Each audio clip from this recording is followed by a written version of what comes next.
大家好，我是夏妈，早上好。昨天晚上用电饭锅焖了一晚上的茶叶蛋，早上6点35分拿出来，真的是热乎乎的，而且已经特别入味道了，里面的蛋黄都很好吃。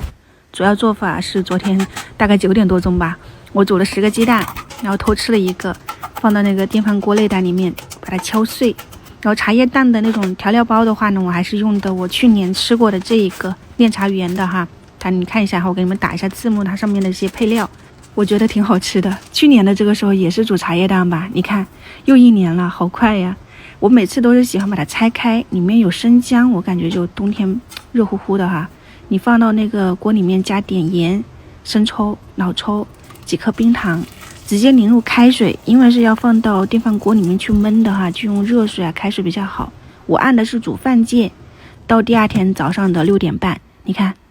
很好吃又入味道，还蛮简单的，可以试一下啊。然后昨天煮完茶叶蛋，我又发了一点面，很软的发面，就300克的普通面粉，300毫升的水，3克酵母。你喜欢吃甜的你就放糖，喜欢吃咸的你就放盐，就这样子放到油锅里面哈，撒一点芝麻，煎到一面焦香就给它翻面。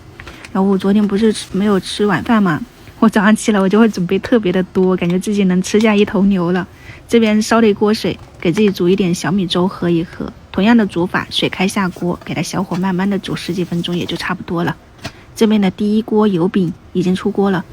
我觉得虽然很香，但是太油了。第二锅的这3个我就放了一点水，少量的油，给它煎焖，这样的做法就感觉它发起来哈，就更加的蓬松，但是口感是没有第一个油煎那么香的。大家可以稍微的参考一下这2种煎法。这种软饼里面你可以包一点肉馅，牛肉馅、猪肉馅啊，或者是蔬菜馅，我觉得都还可以哈，只是煎的时间可能要稍微久一点。今天的早餐7点钟准时开餐，过年来参考一下。发面饼很好消化，配粥喝，然后配上我们昨天焖好的茶叶蛋，今天的早餐还是挺丰富的哈。你看这个油香油香的，以前为什么能吃得下呢？